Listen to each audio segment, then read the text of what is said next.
여기 비열. 아이고.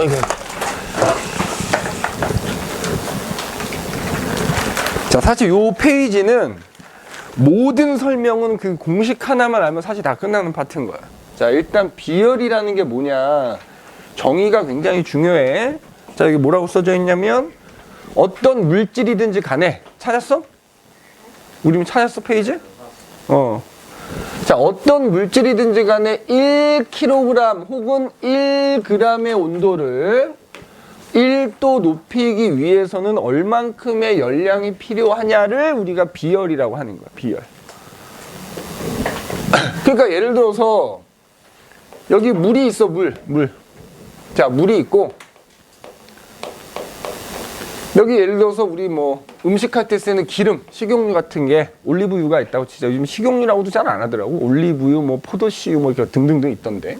기름 1kg이 있어. 자, 내가 온도계 꼽아놨어.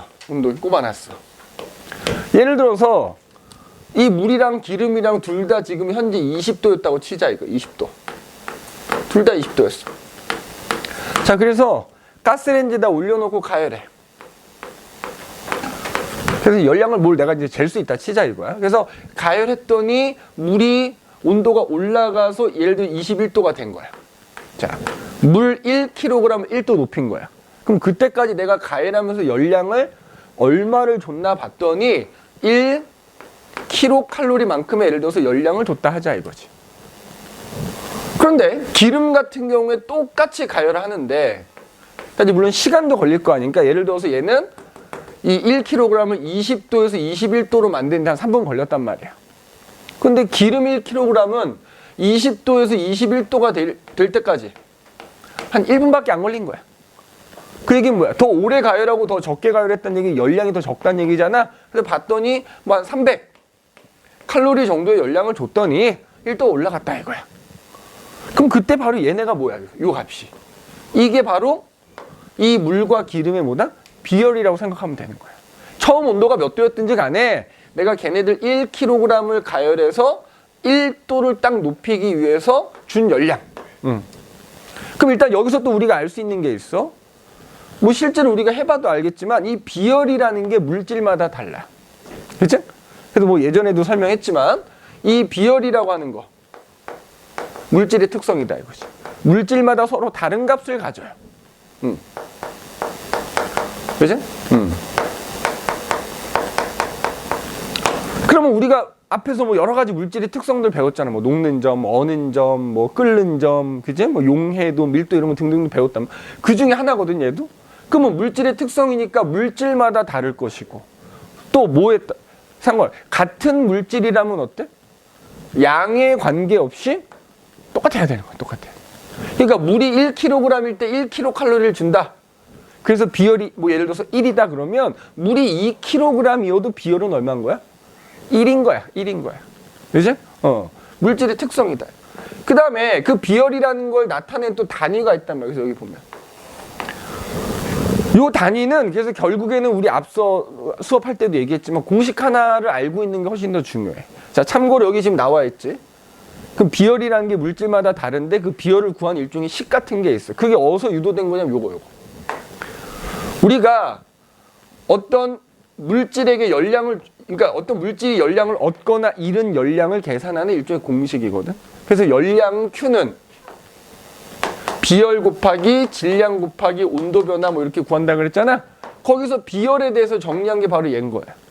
그래서 비열에 대해서 정리해 보면 비열은 자 질량 곱하기 M으로 표현한다 그랬지?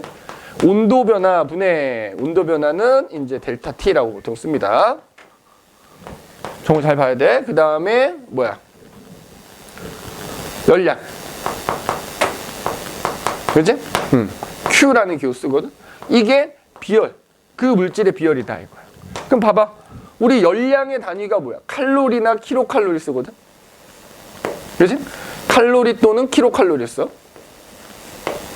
그 다음에 질량의 단위는 보통 그램 아니면은 킬로그램을 쓰고요. 온도는 우리 일상생활에서 섭씨 온도 쓰니까 도씨라는 단위를 쓴다 그러면 결국 비열의 단위는 열량의 단위를 질량의 단위와 온도의 단위 곱한 걸로 나눠준 게 비열의 단위라고 생각하면 되는 거예요. 그래서 요런 단위 킬로칼로리 퍼, 자 킬로칼로리일 때는 킬로그램 써주면 되는 거야. 킬로그램 도씨 또는 칼로리 퍼 그램 도씨 뭐 이렇게 쓴단 말이에요. 이렇게. 그래서 이 비열이 물질마다 다른데 그럼 다 외울 필요는 없다 이거. 딱 하나만 외우면 돼. 누구만 외워라? 물의 비열만 외워라. 물의 비열만. 이제 물의 비열이 제일 크더라. 물의 비열은 1이야. 1. 물론 내가 1이라고 하지만 쓸 때는 1.0이라고 써야 되겠지. 그지? 그럼 예를 들어서 물의 비열이 1 킬로칼로리 퍼 킬로그램 도씨 또는 다른 단위를 쓰면 칼로리 퍼 그램 도씨 뭐 이렇게 쓸 수도 있어. 그럼 예를 들어서 물의 비열이 1이다 얘기는 물 1kg을 1도 높이기 위해서는 열량이 1kcal가 필요하다는 뜻인 거야. 만약에 이게 1칼로리 퍼 그램 도씨면 물 1g을 1도 높이는 데는 1칼로리의 열량이 필요하다 이런 뜻이 되는 거지. 맞지? 그래서 비열의 단위가 이제 그렇게 돼. 그래서 비열은 여기 나와 있지만 물질의 특성이다. 그래서 같은 물질이라면 비열 똑같다. 그 양이 무슨 얘기야? 같은 물질이라면 물은 무조건 1이 돼야 돼. 그러니까 봐봐. 만약에 물이 2kg이 있어. 내가 1도를 높이려고 그래. 그럼 열량 무조건 2kcal 줘야 돼. 그럼 결국 비열은 똑같이 1이 나와요. 그래서 같은 물질이라면 질량에 상관없이 같고요. 그래서 여기 물질의 특성이라고 나와 있죠? 종류가 다르면 다르다. 그죠? 종류가 다르면 다르다. 그럼 이제 우리가 비열에서 제일 중요한 게 뭐냐? 사실 이제 요 설명이라고도 볼 수 있는데 요거. 그죠? 요거. 다 요 공식에서 유래되는 거라고 보면 돼. 요거 지우고 다시 써볼게. 자, 그냥 기호로 쓰면 Q는 CM 델타 T. 자, C가 뭐라고? Q는 열량, C는 비열, M은 질량, 델타 T는 온도 변화잖아. 자, 여기서 비열에 대해서 정리하면은 질량 곱하기 온도 변화 분의 열량이다. 이렇게 돼 있지? 자, 여기 첫 번째 설명 봐봐. 물질의 온도 변화, 어떤 물질의 온도 변화는 봐봐. 어떤 물질이야? 얘 물이라고 쳐. 그럼 물의 비열은 일정할 거 아니야. 물질의 특성이라서 이게 일정하다 그랬지. 그러니까 만약에 물의 질량이 크면 어때? 아니지. 여기 보면 이제 요 설명하는 거니까. 자, 봐봐. 얘가 일정하다 그랬을 때 물이 흡수한 열량이 크면, 그지? 그러니까 요 식이 미안해. 이제 비열식이 요거잖아. 그럼 이거를 각각에 대해서 예를 들어서 온도 변화에 대해서 바꿔봐. 온도 변화에 대해서. 그럼 요거 식이 어떻게 되지? 똑같이 요거랑 요거랑 자리만 바꾸면 돼. 맞지? 그럼 질량 곱하기 비열분의 열량이거든? 그럼 봐봐. 어떤 물질의 온도 변화는, 그러니까 얘가 크려면, 자, 같은 물질이라면 얘는 일정할 거 아니야. 맞지? 그러니까 어떤 물질이 온도가 많이 변하려면 질량은 작고 걔가 흡수한 열량이 클수록 온도 변화가 크더라는 거야. 같은 물질이라면. 그죠? 그 다음에 여기 두 번째도 마찬가지야. 질량과 열량이 똑같아. 자, 봐봐. 만약에 어떤 두 물질이 있는데 걔네들이 질량 똑같아. 흡수한 열량도 똑같아. 그러면 온도 변화하고 비열은 어떻다는 거야? 반비례. 즉 물질마다 비열이 다르기 때문에 여기서 중요한 내용이 나오지. 비열이 큰 놈이 있고 작은 놈이 있을 거고 그 중에 제일 큰 게 이제 물이라 그랬잖아. 결국 비열이 어떨수록 작을수록, 그지? 작을수록 질량과 동일한 열량을 흡수하거나 방출했을 때 비열이 작을수록 어떻다? 온도 변화가 크다는 거야. 크다는 거. 비열이 작을수록. 모일 때 질량이 같고 흡수한 열량이 붙을 때 물질마다 비열이 다르니까 비열 작은 놈이 온도가 더 많이 변한다. 쉽게 말하면 비열이 작을수록 빨리 뜨거워지고 빨리 차가워지고 한다는 얘기인 거예요. 더 많이 뜨거워지고 더 많이 차가워진다는 얘기인 거예요. 그러니까 여기 보면 온도가 올라가는 정도가 다르다 이렇게 돼 있지, 그지? 이게 종류에 따라서 비열이 다르니까. 그래서 비열이 작을수록 어떻다? 온도가 많이 올라가거나 내려가게 된다. 그 밑에 이제 설명 나와 있지. 그죠? 그래서 여기 보면 이런 말 있잖아. 밑에 보면은 비열이 큰 물질일수록 많은 열량이 필요하다. 따라서 요 말이 제일 핵심인 거야. 그래서 비열이 클수록 온도가 잘 변하지 않는다. 이제 않는다. 그래서 이제 이렇게 물질마다 다 비열이 다르다 보니까 그 비열 때문에 나타난 여러 가지 현상들이 있어. 특히 물의 비열하고 관계된 거. 자, 물은 다른 물질보다 비열이 크기 때문에 온도가 잘 변하지 않더라. 그래서 굉장히 중요한 게 뭐야? 여기 지금 없지만 쓰자면 우리 몸의 70%가 뭐야? 물이야. 그럼 우리 몸, 물론 순수한 물은 아니지만 우리 몸의 대부분이 물이다 보니까, 비열이 큰 물이다 보니까 아주 더운 여름에도 체온이 확 안 올라가고 아주 추운 겨울에도 체온이 확 안 내려가지? 체온 조절하는데 굉장히 유리합니다. 이것도 써놔. 체온 조절에 굉장히 유리하다. 이제 유리하다. 그러니까 여기 이제 밑에 나머지 예시들 나와 있지. 특히 이제 여기서 꼭 우리가 봐야 되는 게 뭐죠? 해류풍이라는 거 그때 얘기했었지? 해류풍? 우리 학교에서 산곡풍도 설명하셨을 거고, 그지? 해류풍이 뭐였지? 해풍하고 육풍을 합친 말이라 그랬잖아. 맞지? 해류풍. 우리 이미 다 한 거야. 지금 복습한다 생각하면 되는 거야. 해풍과 육풍을 합친 말이다. 그래서 자, 결과적으로 낮에는 뭐가 분다? 해풍이 불고요. 밤에는 육풍이 분다. 이제 어떻게 해서 부는 거다? 자, 일단 해류풍의 원리는 뭐다? 비열 차이라고 생각하면 돼. 잘 봐. 육지하고 바다가 있는데 낮에는, 그지? 여기 육지, 바다가 있으면 자, 비열은 누가 더 작다? 육지가 더 작다. 그래서 햇빛을 받으면 얘가 더 빨리 뜨거워지더라. 육지 쪽이 빨리 뜨거워서 육지 위에 있는 공기도 뜨거워지니까 걔가 상승을 한다. 그 결과 바다에서 육지 쪽으로 그 공기가 채워지면서 이동한다. 그래서 바다에서 육지 쪽으로 바람이 부니까 이거를 해풍 이렇게 부르는 거고, 물론 이제 올라간 공기는 이렇게 바다 쪽에서 내려가는 겁니다. 그제? 그래서 같은 시간이 지났을 때 온도는 오히려 어디가 더 높은 거다? 육지 쪽이 더 높은 거다. 이제? 뭐 기압 얘기까지는 안 해도 될 것 같아. 니네 요즘엔 배우지 않으니까.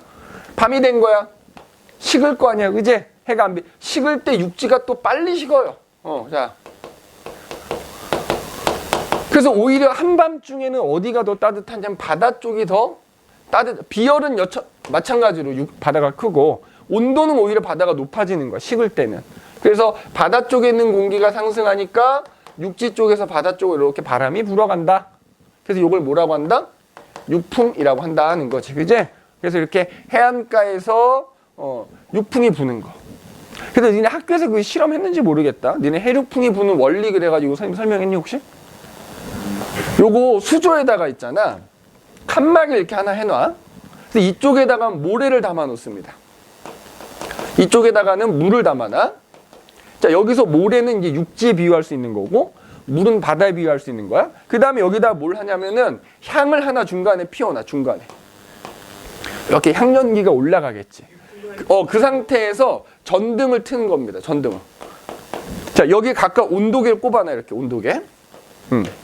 그래서 전등을 한참 틀어놓으면은 당연히 모래가 물보다 비열이 작기 때문에 얘가 더 빨리 뜨거워지거든.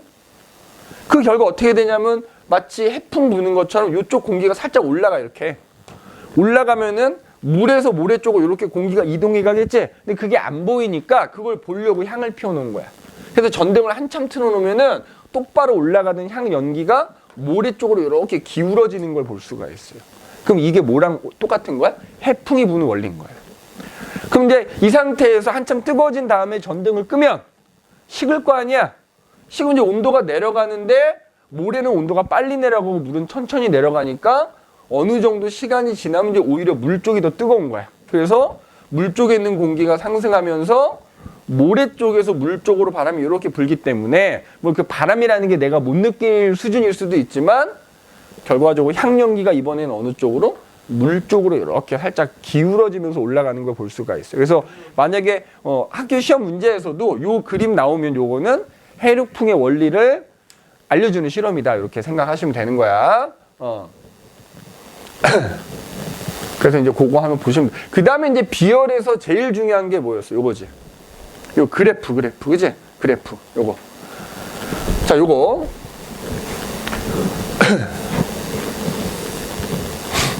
그러니까 뭐 예를 들자면 이런 거야. 아까 그 가스레인지 얘기했다면, 자, 예를 들면 이런 거야. 가스레인지 위에다가, 동일한 가스레인지 위에다가 두 종류의 액체를 이렇게 놓고, 뭐 이거를 A라고 하고 이거 B라고 하자. 그 다음에 얘네를 가열하는 거야. 가열하는 거. 맞지? 그래서 이때 보면은, 그리고 이제 여기다가 각각 온도계를 하나씩 꼽아 놓은 거지.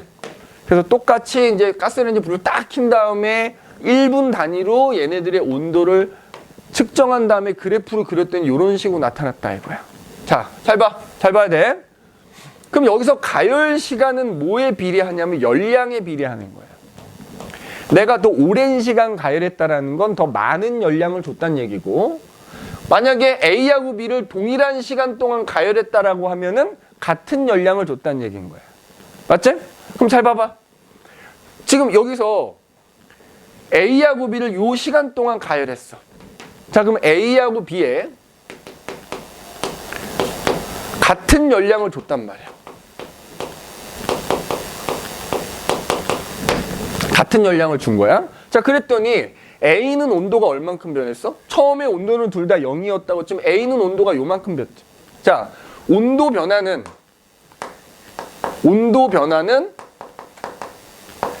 A보다는 지금 B가 온도 변화가 큰 거지? 맞아? 그러면은 만약에 A, B가 서로 다른 물질이고, 자, 그러니까 조건이 필요해. A, B한테 같은 열량을 줬는데 얘네가 질량도 만약에 똑같았다 이거야. 질량이 같았다 그러면 얘네들은 어떻게 되는 거야? 서로 다른 물질인 거야. 그래서 비열은 누가 더 큰 거다? 비열은 오히려 A가 B보다 크다 이렇게 될 거고, 첫 번째. 만약에 얘네가 두 번째로 같은 물질이었다면 왜 이렇게 온도 변화 차이가 나타나느냐? 아까 이거 있잖아. 뭐야? C는 M 곱하기 델타 T분의 Q라고 해봐. 봐봐. 같은 열량을 줬어. 1이라고 치자고. 그 다음에 같은 물질이야. 비열도 그냥 똑같다고 치면은 A하고 B를 비교했을 때 결국 질량하고 온도 변화가 반비례한 거기 때문에 같은 물질이라면 온도 변화가 작은 애가 질량이 어떤 거다? 더 큰 놈이구나. 같은 물질이라면. 요거 알 수 있는 거야. 다 결국 요 식에서 얘가 같고 얘가 같네? 그럼 얘하고 얘는 무슨 관계고 얘하고 얘는 이거만 따지면 뭘 물어보는지 알 수 있는 거야. 지금 이 프린트에 설명하는 게 그거야. 여기 보면 질량에 반비례한다, 비열에 반비례한다 돼 있지? 자, 질량에 만약에 같은 물질이라면은 온도 변화하고 질량하고 반비례니까 온도 변화 작은 애가 질량이 큰 거고, 그 다음에 여기 보면 온도 변화는 비열에 반비례한다 돼 있잖아? 그래서 만약에 얘네 둘이 질량이 같은 상태라면 온도 변화가 작은 놈이 비열이 큰 거다. 지금 그 얘기를 하고 있는 거야. 근데 이제 혹시라도 안 그럴 걸로 예상은 하지만 그럴 수도 있는 게, 가로축하고 내가 세로축을 항상 잘 보라 그랬지? 근데 학교 시험에 어떻게 나올 수 있다? 반대로 여기를 가열 시간으로 두고 여기를 온도로 주면은, 이제 헷갈리면 안 돼. 그러니까 무조건 그래프 문제가 나오면 가로축하고 세로축을 확인을 하시고, 그래서 정확하게 뭘 물어보는지를, 이제 문제 조건을 잘 봐야 돼.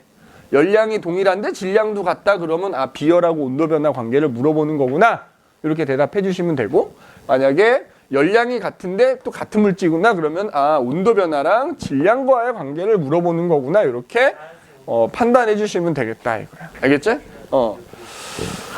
자, 그 다음에 여기 보면 생각해보기 2에 보면 니네 이 아까 해류풍하고 마찬가지 원리인데 산곡풍이라는 게 있지. 산곡풍, 그지?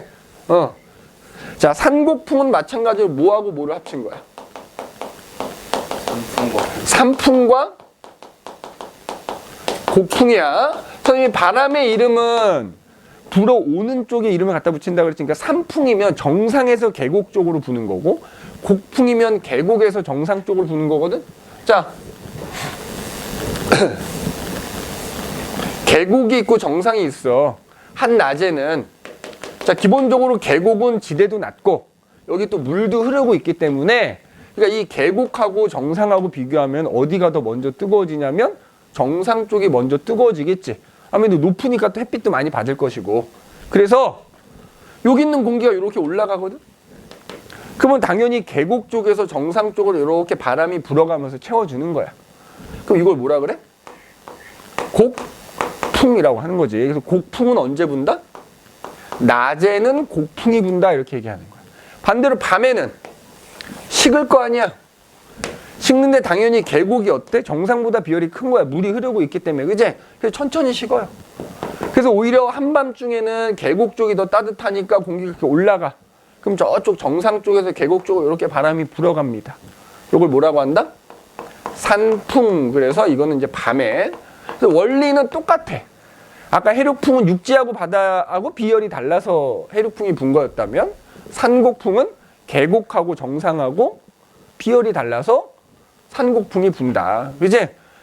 그래서 산곡풍하고 해류풍은 얼마를 주기로 이렇게 왔다리 갔다리 하는 거야. 하루지, 하루. 하루를 주기로 왔다리 갔다. 근데 이게 1년을 주기로 방향이 바뀌는 바람도 있거든. 똑같은 원리인데 계절풍이라는 게 있어. 계절풍.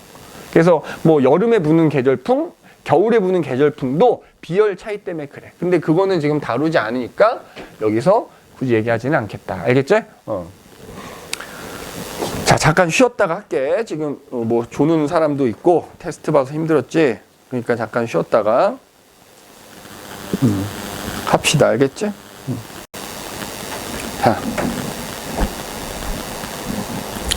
빨리 하고 교과서 봅시다. 그지? 왜냐면 일요일만 애들하고 뭐 진도는 똑같아야 될 거 아니야. 직접 보고 할 때. 그지? 자, 그래서 여기 보면 뭐 이런 식으로 문제 나온다는 거야. 그치? 그래서 보면 질량 나오고, 그치? 자, 여기 봐봐. 비열이 똑같아. 그치? 그럼 같은 물질이란 얘기지? 그러면 질량이 큰 놈이 온도 변화가 더 똑같은 열량을 얻었을 때 온도 변화가 더 적어야 되겠지? 그래서 만약에 뭐 얘가 20도가 변했다 그러면은 그거에 정확하게 2배 차이 나니까 반비례해서는 10도만 변해야 되는 거고, 그치? 그 다음에, 자, 비열이 2배 차이 나지? 질량 똑같고, 그치? 열량 2배 차이 나. 그럼 어때야 돼? 온도 변화가 똑같은 거지. 왜냐면 비열이 2배가 되면 온도 변화가 2분의 1이 되는데 열량하고는 비례하니까 열량이 2배니까 결국에는 온도 변화가 똑같아야 된다. 이런 뜻이야. 이제 요 공식만 잘 기억하고 있으면 여기다 그냥 넣어서 계산해도 되고 그 관계만 따져봐도 되는 거야. 알겠지? 자, 그 다음에 나오는 게 이제 열팽창 나온다. 그지? 자, 어쨌든 이제 열을 가하면 뭐 비열이고 뭐건 간에 열팽창 말 그대로 뭐야? 열을 얻으면 팽창한다는 거잖아. 그지? 팽창하는 뭐 길이 또는 부피가 늘어나는 거. 그지? 그래서 뭐 나머지 쭉 설명할 거는 없을 것 같고 우리가 여기서 2가지만 보면 되고 일단 열팽창이 일어날 때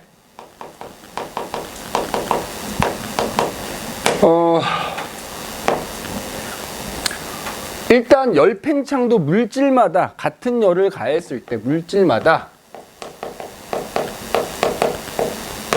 팽창하는 정도가 그지? 다르다.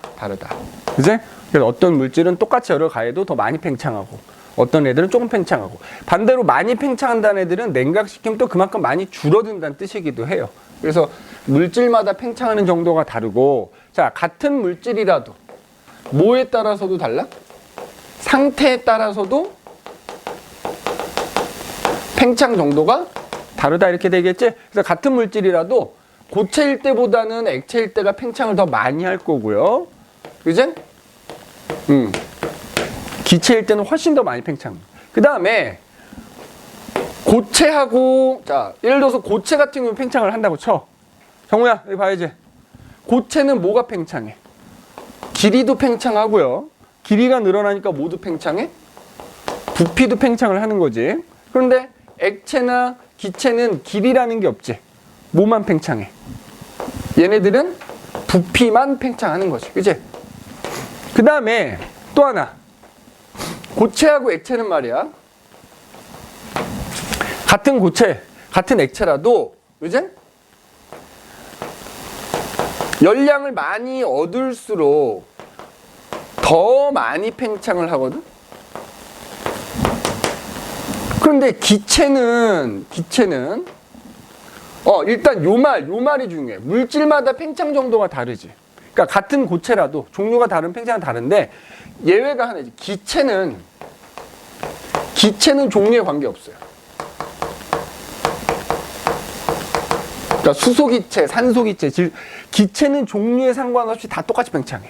근데 물질 중에서 이제 고체나 액체 같은 경우에는 물질마다 팽창하는 게 다르고, 그 다음에 또 얻은 열량이 많을수록 팽창을 더 많이 하는 거야. 그런데 기체는 열량을 많이 얻어도 이렇게 팽창하는 정도가 일정하게 팽창하지, 일정하게. 그러니까 여기서 말하는 거는 팽창하는 정도가 점점 커진다는 얘기거든. 열량을 많이 얻어서 온도가, 그러니까 이렇게 쓸게, 그러면. 자, 고체나 액체인 경우에는 온도 변화가 커질수록, 그지? 열을 많이 얻었다는 얘기지? 팽창하는 정도 더 커진다 이거야. 그러니까 예를 들어 1도가 올라갔을 때 뭐 10만큼 팽창했다 그러면 1도마다 10씩 팽창하는 게 아니고 2도가 올라가면 뭐 한 20, 30 이런 식으로 팽창하는 정도가 점점 커진다는 뜻인데, 기체는 일단 종류에 관계없이 팽창하는 정도도 똑같을 뿐더러 온도 변화가 커지더라도 아무리 커져도 팽창하는 정도는 어떻다? 일정합니다. 이게 니네 1학년 때 배웠던 샤를의 법칙 생각하면 되는 거야. 항상 온도에 관계없이 일정하게 팽창한다라는 거 기억하시면 될 거고요. 이제 그 다음에 이제 우리 열팽창에서 봐야 되는 게 이 바이메탈이라는 거 하나 있었지. 바이메탈, 그제? 자, 바이메탈이 뭐였어? 바이가 두 개란 뜻이고, 그제? 서로 종류가 다른 두 금속을 붙여놓은 거지. 맞지? 붙여놓은 거야. 자, 그 봐봐. 그래서 이렇게 서로 종류가 다른 두 고체를 붙여놓고 가열했을 때 하나는 팽창 정도가 어떤 거야? 팽창 정도가 큰 녀석이고, 그지? 하나는 팽창하는 정도가 그거보다는 조금 작은 녀석, 이렇게 두 개를 서로 붙여놓는 거지? 자, 그래서 만약에 얘를 가열하면 어떻게 돼? 얘가 더 많이 팽창할 거 아니야. 얘는 조금 팽창할 거 아니야. 근데 얘를 붙어 있기 때문에 얘네가 휘어진다고. 어느 쪽으로 휘어져? 팽창하는 정도가 작은 놈 쪽으로 이게 휘어지게 됩니다. 그죠? 붙어 있기 때문에 얘는 바깥쪽은 길어지고 얘는 안쪽은 좀 짧은 거 아니야. 그지? 반대로 냉각을 시키면 어떻게 된다? 냉각을 시키면은 줄어들 거 아니야. 그지? 어느 쪽으로? 줄어들 때도 팽창을 많이 했던 애가 더 많이 줄어들기 때문에, 그러니까 똑같은 놈이 얘가 아래쪽으로 휘어졌다면 얘는 위쪽으로 휘어지는 거야. 이렇게 팽창하는 정도가 큰 놈 쪽으로 휘어지게 된다. 그래서 이 바이메탈이 이용되는 대표적인 게 뭐가 있었어? 전기 다리미가 있었고, 그죠? 그래서 전기 다리미는 바이메탈하고 전선이 붙어 있지. 그래서 전기가 통해. 전기가 통해서 얘가 뭐야? 가열돼서 휘어지면 아래로 휘어지면서 전기가 끊어지는 거거든. 그래서 온도가 내려가면 다시 붙고. 그래서 계속 일정한 온도를 유지시키는 거고, 소화전은 뭐야? 애초에 바이메탈하고 전선이 끊어져 있어. 그래서 평소엔 전기가 안 흐르는 거야. 그래서 화재가 발생해서 이 바이메탈이 열받아서 휘어지면은 전선하고 다, 그러면서 전기가 흐르면서 사이렌이 울리게 되는 게 소화전이지. 그죠? 그래서 대표적으로 바이메탈이 이용되는 게 전기다리미하고 소화전이 있다. 근데 이런 식으로 어쨌든 고체든 액체든 기체든 온도가 올라가거나 혹은 내려가게 되면 그거에 따라서 팽창하거나 수축하기 때문에 이걸 우리 일상생활에 많이 이용한다. 적용을 해야 된다 이거죠. 그죠? 그래서 보면은 열팽창을 이용하는 이제 대표적인 게 뭐 여기 보면 온도계 나와 있고, 맞지? 온도계 나와 있고. 온도계는 뭐지? 특히 이제 우리가 일반적으로 사용하는 온도계는 보통 알코올, 예전에는 수은 같은 거 사용했거든. 자, 얘네들은 당연히 이제 뜨거운 물체에 닿거나 집어넣게 되면은 여기 안에 들어있는 알코올이나 수은이 팽창하면서 쭉 올라가는 거야. 그거 이제 잘 보이려고 여기다가 이제 빨간색 잉크 같은 거 풀어놓은 거라고 생각하면 되거든. 근데 특히나 이제 수은은 좀 위험하기 때문에 보통 알코올을 많이 사용하지. 특히나 알코올을 사용하는 이유는 액체여서 일단 열받으면 팽창하는 것도 있지만 얘 일정하게 팽창해. 온도에 따라서 일정하게 팽창하는 특징이 있다 보니까 주로 알코올을 이제 이용하게 되는 거고. 그 다음에 니네 이제 버스 타고 혹은 승용차 타고 이렇게 한강 건너갈 때 다리 왔다 갔다 해보면 중간중간에 차가 지나가면서 쿵쿵 쿵쿵 이런 소리 나는 게 중간중간에 이렇게 이어져 있거든. 틈이 있어요. 왜? 그때도 얘기했지만 다리가 이렇게 다리에 교각이 있으면 교각과 교각 사이에다가 판때기를 이렇게 얹어 놓는 거야. 판때기를 이렇게 얹어 놓는 거거든. 근데 판때기를 얹어 놓을 때 일자로 그냥 쭉 이어버리는 게 아니라 이렇게 판때기를 중간중간에 올려놓는 거야. 그래서 이게 틈이 있는 거야. 왜? 알게 모르게 아스팔트도 열받으면 더운 여름이나 혹은 자동차들 많이 지나다니면 온도가 올라가면서 팽창하잖아. 그러니까 만약에 이게 하나로 돼 있으면 휘어져. 부서질 수도 있겠지? 그래서 그걸 방지하고자 늘어나는 걸 감안해서 살짝 틈을 만들어 둔 거야. 다만 이 틈이 평소에는 벌어져 있는 상태에서 뭐 이렇게 어긋나거나 이런 건 안 되니까 이렇게 이음새에 뭐 이렇게 달아놓은 거라고 생각하면 되는 거야. 그 다음에 이거랑 비슷한 논리로 또 뭐가 있어? 기찻길, 니네. 기찻길 레일도 어때 보면. 니네 레일 같은 거 특히나 기차 위로 지나다니고 더운 여름 되면 이 레일 휘어질 수 있잖아. 그러니까 중간중간에 얘네들도 이렇게 끊어놔. 이거 안 끊어놓으면 어떻게 돼? 이렇게 끊어놓고 이렇게 연결만 해놨어. 연결만. 그럼 어떻게 돼? 만약에 이게 쭉 하나로 이어져 있다. 왜 이렇게 기찻길 위에서 보면 이제 이런 모습이잖아. 그지? 이런 모습이란 말이야.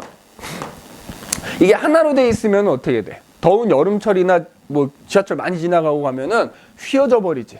그러면 지하철 같은 경우, 전철 같은 경우에는 바퀴가 그 레일을 따라서 똑바로 가야 되기 때문에 이거 휘어지면 탈선돼서 엄청난 피해가 발생할 수 있지. 그래서 얘도 마찬가지로 일부러 이렇게 중간중간 끊어놓은 겁니다. 이것도 뭐야? 열 팽창을 이용한 거야. 팽창. 그 다음에 여기 보면 가스관도 마찬가지야. 가스관도 이 보통 금속으로 된 관 안으로 가스가 지나가는 거잖아. 마찬가지로 더운 여름이 되면 팽창할 수 있지. 근데 팽창해서 터지면 이건 더 큰 사고가 나니까 일부러 이렇게 기역자 모양 혹은 디귿자 모양으로 가스관을 구부러뜨려 놔요. 왜? 팽창하더라도 터지지 않게 하려고. 그치? 터지지 않게 하려고. 일부러 이렇게 해놓는 거고. 그 다음에 이거 밑에 나오는지 모르겠는데 안 나오네? 그러니까 한 페이지 더 있냐? 한 페이지 더 있니? 열팽창? 아니지. 이게 마지막 페이지지.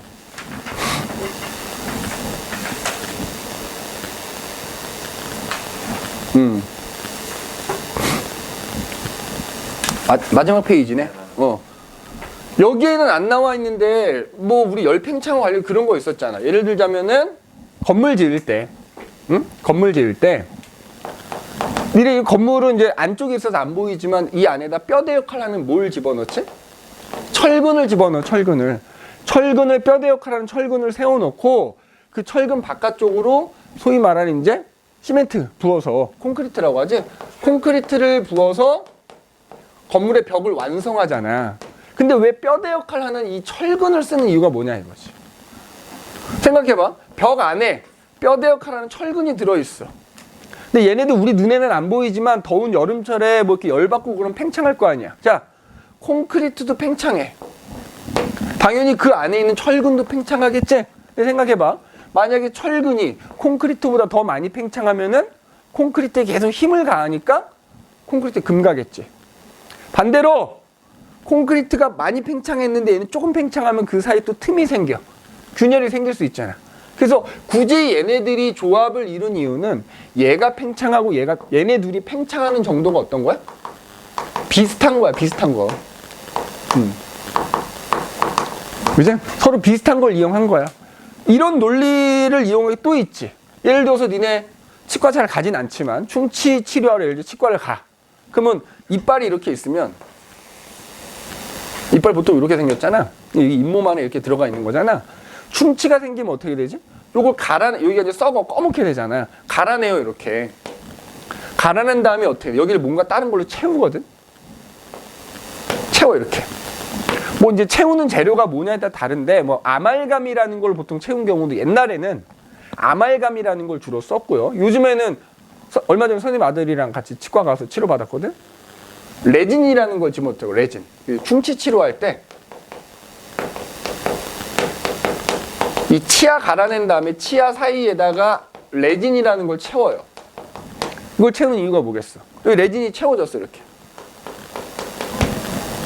그래야지만 여기 이제 이렇게 메꿔져야지만 음식 씹을 때 문제가 없겠지? 그럼 굳이 레진을 쓴 이유는 뭐냐? 자, 뜨거운 음식을 먹으면 알게 모르게 치아도 팽창한단 말이야. 그러면 그 안에 채워진 애도 팽창을 해야 될 거 아니야. 얘랑 원리가 똑같아. 만약에 여기다 채워 넣은 충전재라고 하는데 이게 치아가 팽창하는 것보다 조금 팽창하면 틈이 벌어지니까 떨어져 나가버리겠지. 반대로 치아가 팽창하는 것보다 여기 채우는 게 더 많이 팽창하면 어떻게 돼? 치아에 금 갈 수 있어. 그러니까 결국 치아에다가 레진을 채우는 것도 얘네 둘이 마찬가지로 뭐야? 팽창하는 게 비슷한 거야, 비슷한 거. 그치? 비슷한 거다. 그 다음에 또 니네 공부하다 보면 이거 나오지. 아까 그 우리미가 질문한 게 그거 있었는데 요즘 길거리에는 잘 안 보여. 다 땅속으로 묻어나서 잘 안 보이는데 시골길 같은 데 가보면 이렇게 전봇대 있어. 전봇대. 그치? 중간중간에 일정한 간격으로 전봇대가 이렇게 있잖아. 그럼 전봇대하고 전봇대에서 전선이 연결돼 있다고. 자, 전선을 연결할 때 물론 보기 좋을 수는 있어. 팽팽하게 연결하면 될까 안 될까? 이게 여름에는 문제가 없어요. 여름에는 이게 어차피 늘어나서 이렇게 아래쪽으로 늘어지니까 문제가 없는데 겨울이 되면 수축하잖아. 그러니까 애초에 이거를 팽팽하게 연결해 놓으면 겨울철에 수축하면서 잡아당기니까 전봇대가 넘어질 수도 있다고. 그래서 애초에 이 전선을 어떻게 해? 약간 늘어뜨려 주는 거야. 늘어뜨려 주는 거야.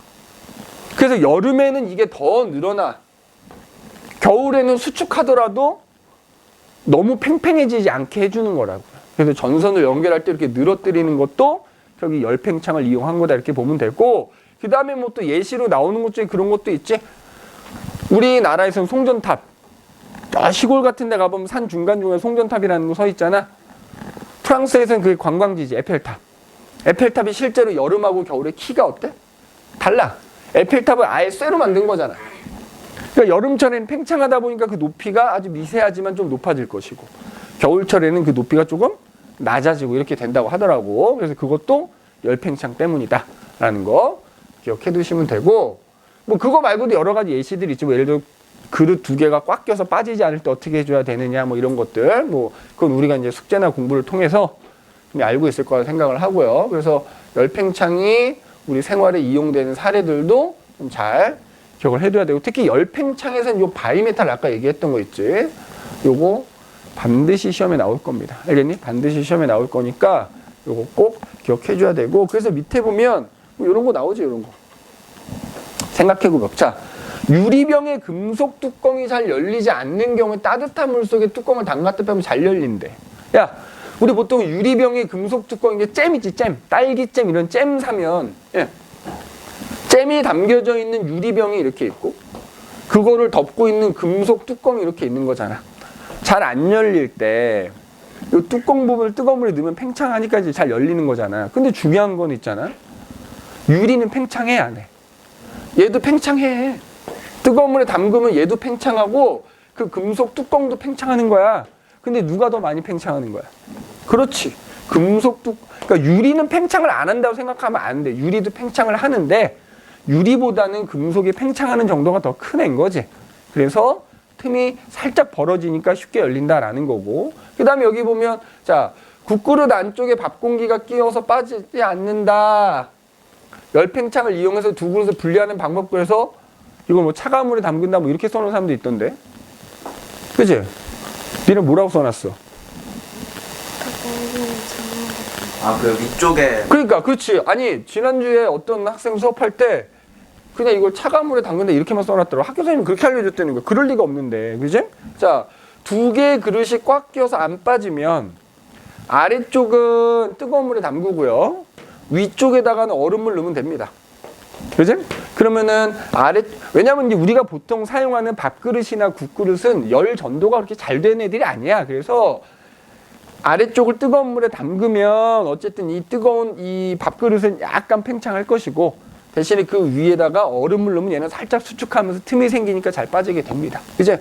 이거 괜히 억지로 돌려서 빼다가는 어떻게 돼? 둘 다 깨져버리는 수가 있죠. 그제? 그래서 보통 이렇게 된다라는 거 참고해 두시면 됩니다.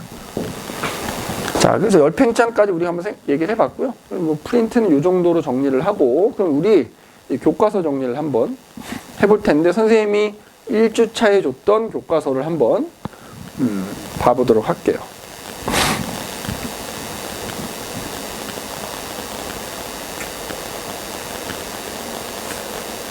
응? 이거 왜 이러지?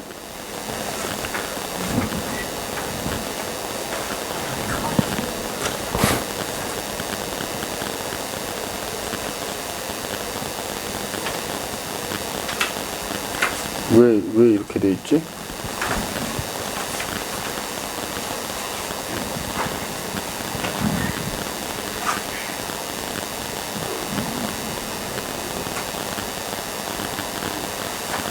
잠시만. 이 원드라이브가 왜 이렇게 돼 있냐? 아니야, 난 이거 필요가 없어.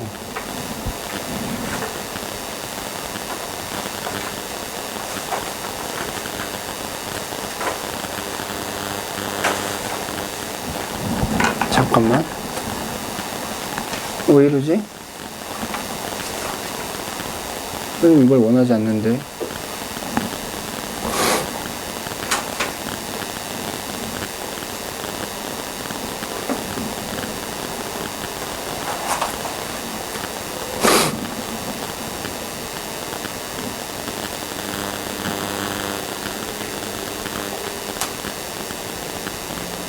파일, 미안하다. 내 파일. 그러니까 이제 이런 것도 옛날에는 딱 보면 팍팍팍 알았는데 말이야. 응?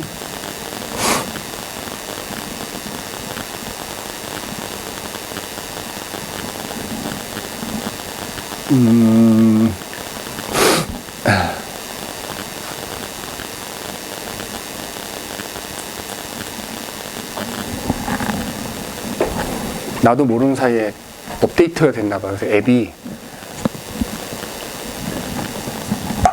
좀 변경이 돼가지고. 정우야, 너 그거 갖고 왔어?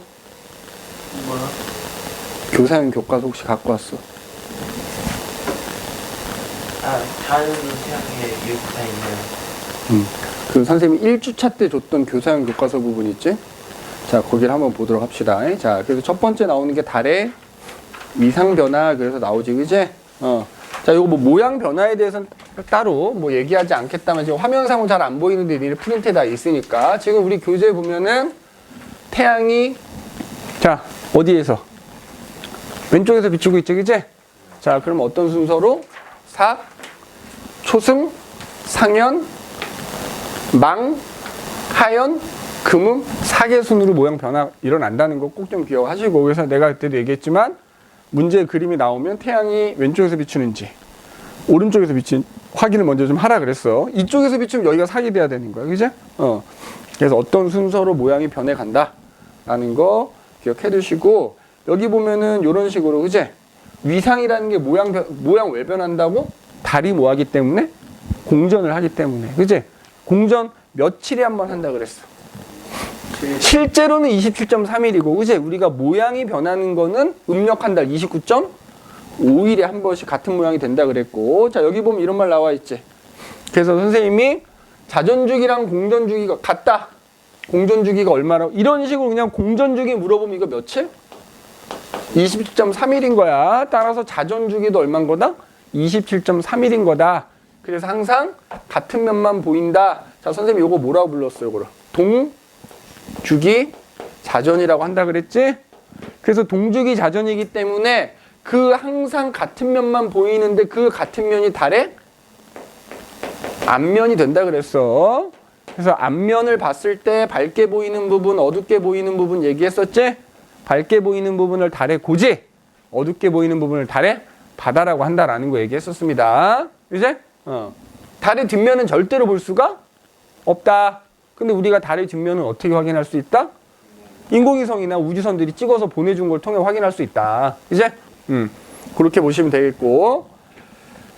자, 그래서 위상은 어떻게 변할까? 그래갖고 뭐 요 스타이로폼 공으로 실험하는 거 나와 있으니까 요것도 한번 읽어보시고. 자, 여기 보면은 자, 요것도 한번 읽어볼까? 그래서 지금 방금 얘기했던 거야. 달은 스스로 빛을 내지 못하기 때문에 반사해서 우리 눈에 밝게 보이는 거다, 그지? 그래서 내가 그때도 얘기했지만 항상 태양 쪽 절반은 햇빛을 받아 밝은 거다. 근데 그거를 이제 내가 어느 방향에서 쳐다보느냐에 따라서 보이는 부분이 달라진다. 그러니까 지금 봐봐. 야, 쭉 읽고 합시다, 그러면. 그죠? 그래서, 달의 위상이 변하는 동안 지구에서는 그림 9와 같이 항상 같은 면만 보인다. 그게 앞면이다. 라는 얘기 했고요. 그래서 앞면에서 밝게 보이는 부분 다시 달의 고지, 어둡게 보이는 부분 달의 바다라고 한다는 거고, 그 이유는, 그제? 공전주기와 자전주기가 같기 때문이다. 맞아? 그래서 지금 보면 여기 나오지만 봐봐. 만약에 이 그림이 나온다면 이런 표현이 나와. 달의 위상은 계속 변화, 그지? 그러나 뭐는 변하지 않는다? 표면, 무늬는 변하지 않는 거야. 알겠어? 시간이 지나도 달의 위상, 그러니까 모양은 변하지만 뭐는 절대로 변하지 않는다? 항상 같은 면만 보이기 때문에 그게 보름달이건 반달이건 초승달이건 금음달이건 표면 무늬는 변하지 않는 겁니다. 표면 무늬는 변하지 않는다라는 거 기억해 두면 되고, 그래서 왜 항상 이렇게 같은 면만 보이는지 요거 얘기했어요. 요거 그지? 항상 뭐야? 자전주기와 공전주기가 같기 때문이다. 그래서 보면은 공전 90도 하는 동안에 자전도 90도 했기 때문인 거지, 그지? 그래서 항상 같은 면만 보인다라는 거 기억해 두시면 되겠고,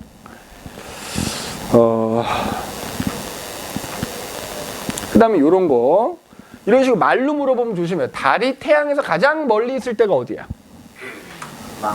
보름달이야, 그지? 니네 요 머릿속에 요 그림이 그려지거나 혹은 너희가 그 문제 풀다 보면 요 그림이 나올 수 있겠지? 그지? 그래서 보면, 자, 태양하고 달 사이의 거리를 묻는 건지. 자, 봐봐. 태양하고 달 사이의 거리는 계속 변하지. 근데 뭐는 변하지 않을까? 달이 아무리 빙글빙글 돌아도 지구하고 달 사이의 거리는 안 변한다고 생각하면 돼. 알겠어? 그래서, 자, 삭, 상현, 망, 하연 이런 순으로 변해간다 그랬잖아. 잘 봐. 이 순으로 모양이 변해갈 때 삭에서 망이 될 때까지는 달과 태양 사이 거리가 점점 멀어지는 거고요. 망에서 다시 삭이 될 때까지는 달과 태양 사이 거리는 점점 가까워지는 거다. 이렇게 기억하셔야 되고, 그 다음에 여기 보면 초저녁에 단측, 그러니까 하루 동안의 위치가 변하는 거 뭐 때문이야. 근데 예를 들어서 오늘 내가 초승달이 보이는데, 아까 소영이 그 질문했던 거 있잖아. 초승달이 저녁 6시에 남쪽 하늘에 보이는데 조금 있으면 얘가 서쪽으로 점점 가. 그건 뭐 때문이야? 아니지. 그건 지구의 자전 때문에. 하루 동안에 달이나 태양이나 별들의 위치가 변하는 건 뭐 때문이다? 여기 보면 달이 일주운동하기 때문이라고 돼 있잖아. 다른 말로 표현하면 지구가 뭐 하기 때문이다? 자전하기 때문이다 라고 생각하시면 되는 거야. 알겠지? 요거 조심하시고. 자, 그 다음에 모양이 매일매일 변하는 거는 달이 공전하기 때문인 거고, 같은 날 위치가 변해가는 건 지구 자전 때문이라는 거. 알겠지? 이거 꼭 명심하셔야 됩니다. 자, 그 다음 페이지 보시면 일식, 월식 나온다, 그지? 일식, 월식. 자, 여기서 보면은 달이 지구를 공전하면서 태양을 가리거나 그림자에 가려지는 걸 식현상이라 그래서 달이 태양을 가리는 건 일식, 달이 지구 그림자에 가려지는 건 월식이라고 하죠. 그치? 그래서 여기 보면 써있지? 일식과 월식일 때 순서 정도는 일단 기억하고 있어야 되겠지. 자, 일식일 땐 태달지, 월식일 땐 태지달. 꼭 좀 기억해 두시고. 그럼 그게 그래서 태양, 달, 지구기 때문에 일식은 사귈 때 일어난다 그랬고, 월식은 망일 때, 그지? 달의 모양으로는 망일 때 일어나는 게 월식이다. 그지? 그럼 그게 어떻게 해서 생기는 거냐? 식현상이 일어나는 원리 설명하는 실험 하나 나와 있고, 그제? 그리고 여기 보면 이제 이게 교사용이다 보니까 주석들이 달려져 있지? 이런 것도 좀 잘 읽어놔야 돼. 일식의 뜻. 그래서 순서는 이렇게 될 때고, 부분일식, 개기일식이 있고, 월식은 태지달순이고, 부분월식, 개기월식이 있다. 그제? 그럼 이제 그 다음 페이지 넘기면, 자, 지구주위를 공전하는 달에 태양이 가려지면 일식이 일어나고, 일식은 달의 위상이 사귈 때 생기는데, 완전히 가려지면 개기일식, 일부가 가려지면 부분일식. 근데 여기 하나 더 추가하자면 위에 나오지만, 완전히 가려졌는데 원래는 지구에서 보는 달과 태양의 길이가 똑같아. 그래서 완전히 가려지면 개기일식이 일어나는데, 간혹 지구에서 보는 달이 태양보다 좀 작게 보일 때가 있어. 그럼 어떻게 된다 그랬어? 달이 여기 딱 가렸는데 가장자리가 보이게 돼. 태양의 가장자리가. 마치 금반지 모양으로 보인다 그래서 이걸 무슨 일식? 금환일식이라 그러는 거야. 왜 그럼 이런? 그러니까 사실은 달이 이렇게 타원을 돌거든. 그래서 만약에 좀 지구랑 가까운 데서 사게 되면은 개기일식이 일어나는데, 하필이면 지구에서 약간 멀리 돌고 있을 때 개기일식이 일어나면 달이 평소보다 좀 작게 보여서 금환일식이 일어나는 거야. 그래서 금환일식도 기억해놔. 순서는 뭐랑 똑같아? 개기일식일 때랑 똑같아. 태, 달, 진대. 달이 지구에서 조금 더 멀리 있는 것 뿐입니다. 알겠지? 개기일식일 때보다 달이 지구에서 좀 더 멀어서 이런 현상이 나타나는 거야. 자, 그래서 여기 보면 이제 그림 11과 같이 완전히 가려지면 개기, 일부만 가려지면 부분일식인데, 내가 그때도 얘기했지만, 자, 만약에 일식이 진행될 때, 봐봐. 이 그림 잘 안 보이는데 니네 프린트에는 보이잖아. 이거 왜 내가 중요하다고 얘기를 할까? 그림을 섞어 놓는 거야. 예를 들어서 지금 여기 나온 것처럼 요렇게 그려져 있어, 지금. 여기 지금 여기가 태양이 노랗게 보이는 부분이야, 그러니까. 그죠? 그리고 예를 들어서 자, 태양이 지금 요렇게 보여. 이게 지금 달이 아니고 요즘 태양이야, 태양. 자, 얘하고 얘 해놨어. 누가 먼저냐 이거야. 시간 순서상 누가 먼저겠냐. 그거 물어본다니까. 선생님이 일식이 일어날 때는 태양이 정면에 보이면 거길로 달이 들어오는 거거든. 우리가 봤을 때 어디부터 가려진다? 태양의 오른쪽부터 가려지기 시작한다 그랬잖아. 오른쪽부터 가려지기 시작해서 완전히 가려질 수도 있고, 뭐 부분일식이라면 이제 오른쪽부터 가려지지만 완전히 가려져도 최대한 가려지더라도 일부만 가려지는 거거든. 무조건 오른쪽부터 먼저 가려지고요. 보일 때도 오른쪽부터 먼저 보이는 거야. 그럼 봐봐. 얘는 봤을 때 지금 오른쪽이 가려져 있지. 가려지는 게 먼저야. 그리고 얘는 지금 빠져나가서 오른쪽이 다시 보이고 있는 거지. 얘가 먼저고 얘가 나중에. 이거 순서 물어볼 수 있어. 그래서 요 그림을 잘 봐둬야 된다는 거죠. 알겠니? 그래서 지금 이렇게 쭉 나열해 놨을 때는 만약 이 전체 그림이 나오면 요 순서죠. 요 방향으로. 그치? 시간 순서상 요 순서로 일식이 일어난다. 진행된다. 이렇게 얘기할 수 있는 거야. 알겠니? 얘기할 수 있는 겁니다. 오케이. 그 다음에 여기 그림 나온 김에 설명하자면 개기일식이라 할 때는 뭘 볼 수 있다? 태양의 대기를 볼 수가 있는 거지. 그치? 태양의 대기를 볼 수 있는 거야. 그 다음에 여기 보면 지금 일식이 일어날 때 무슨 나와 있는데, 자, 이것도 이제 화면상 잘 안 보이긴 한다만, 햇빛이 이쪽에서 비치고 있는데 지구 사이에 달이 딱 들어오면 지구 표면에 뭐야? 그림자가 맺힌다고요. 그리고 그 주변으로 뭐가 생긴다고? 반그림자가 생긴다고. 그러면 봐봐. 이 와중에 지구가 돌기 때문에 어떻게 되니? 그림자가 쭉 지나가요. 지면을 따라서. 그래서 개기일식은 무조건 본 그림자에 있는 사람들이 봤을 때는 개기일식까지 볼 수 있는 거야. 부분일식부터 시작해서 개기일식까지 볼 수 있는데, 반그림자에 있는 사람들은 무조건 뭐야? 아무리 많이 가려지더라도 태양의 일부만 가려지는 부분일식만 볼 수 있는 거고, 그 다음에 이 그림자가 지면을 따라 쭉 지나간다 그랬잖아. 그러니까 내가 지금 본 그림자 하더라도 좀 있으면 그림자가 날 지나가 버려요. 그러니까 내가 개기일식을 관찰할 수 있는 시간은 매우 짧다 그랬지. 맞아? 그런데 월식은 어때? 월식은. 자, 지금 보면 월식은 태양에 의해서 지구 뒤쪽으로 그림자가 생겼거든. 그 그 그림자로 달이 들어가는 거야. 그래서 일식과 달리 달을 볼 수 있는 곳에선 다 월식을 볼 수 있는 거야. 다만 지구에서 달을 볼 때, 그제 달을 볼 때 여기 지금 나와 있지. 얘는 월식은 누구랑 반대야? 일식과 반대로 달이 직접 그림자 안으로 들어가는 걸 보는 거기 때문에 달은 왼쪽부터 가려지기 시작하고요. 보일 때도 왼쪽부터 다시 보이기 시작한다. 그 다음에 또 하나 일식과의 차이점 뭐지? 완전히 가려지는 객이 월식 때 달 볼 수 있어 없어? 있는 거지. 붉은색으로 보이는 것뿐이야. 그래서 객이 월식이 일어나더라도 달은 볼 수가 있다라는 거 꼭 명심해 두시고, 그 다음에 월식하고 또 일식의 차이점은 뭐냐면 봐봐. 얘도 여기 반그림 잘 안 보이는데 반그림자가 있겠지. 그러니까 일식은 반그림자 있는 사람은 부분일식, 본그림자 있는 사람은 객일식이잖아. 근데 월식은 반그림자 생각하지도 마세요. 무조건 본그림자 안으로 달이 일부 들어가면 부분월식인 거고, 완전히 들어가면 객일식이니까 월식은 부분일식과 객일식 다 볼 수 있는 거야. 뭐 누구는 부분월식만 보고 누구는 둘 다 보고 이게 아니라 월식은 일식과 달리 부분월식부터 시작해서 객일식까지 다 볼 수 있는 겁니다. 일식하고는 또 그게 좀 다르다는 거 명심해 주시고, 화면상 좀 잘 어두워서 안 보이는 거 좀 양해해 주시고,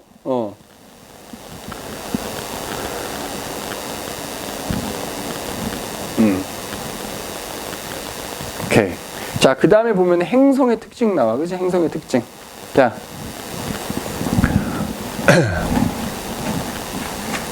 태양과 태양주위를 공전하는 모든 천체 및 이들이 차지하는 공간을 태양계라고 하고요.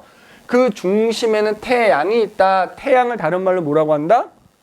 태양계의 유일한 별이다. 또는 항성이라고 하고, 그 항성 주변을 돌고 있는 애들 뭐라고 한다? 행성이라고 하는 거야. 그래서 태양계에서 태양 주변을 돌고 있는 행성은 몇 개가 있다? 8개가 있습니다. 8개가. 뭐 뒤에 나오겠지만, 그래서 이 8개를 우리가 또 이렇게 둘로 나눌 수 있지?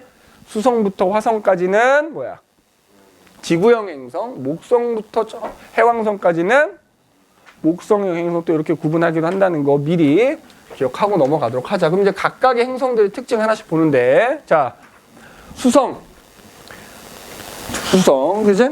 자, 태양하고 가장 가까운 거리에 있다. 크기가 가장 작다. 그지? 일단 요게 중요하지. 뭐가 없다? 대기와 물이 없어요. 누구랑 똑같냐면 달하고 똑같다고 생각하면 돼. 그러다 보니까 낮과 밤의 표면 온도 차이가 매우 큰 거야. 왜? 대기가 없으면 햇빛 받을 때는 겁나 뜨거워졌다가 밤이 되면 금방 식어버리는 거야. 근데 지구는 대기가 있으니까 어때? 밤이 되더라도 이른바 온실 효과라는 것 때문에 온도가 낮아지지 않거든. 따뜻하게 유지가 되는데 그렇지가 않다는. 그 다음에 대기가 없기 때문에 운석 구덩이가 굉장히 많아요. 크레이터라고 하지. 많은 데다가 대기하고 물이 없으니까 뭐가 안 일어날까? 서영아, 뭐가 안 일어날까? 풍화? 침식이 안 일어나니까. 생기는 것도 많이 생기고, 지구 같은 경우에 생긴다 하더라도 오랜 시간 지나면 없어지거든. 근데 없어지지가 않아요. 그래서 결과적으로 표면 모습이 달하고 비슷해. 그 다음에 그러면 대기하고 물이 없기 때문에 나타나는 또 다른 특징은 뭐가 있겠어? 자, 낮과 밤의 온도차 크고 운석 구덩이 매우 많고, 그제? 뭐 결국 풍화 침식도 없고, 그리고 만약에 니네가 수성에 가서 착륙해서 하늘을 올려다보면 하늘이 검게 보이겠지, 그지? 검게 보입니다. 그리고 다시 한번 얘기하자면 풍화 침식이 없는 거고요.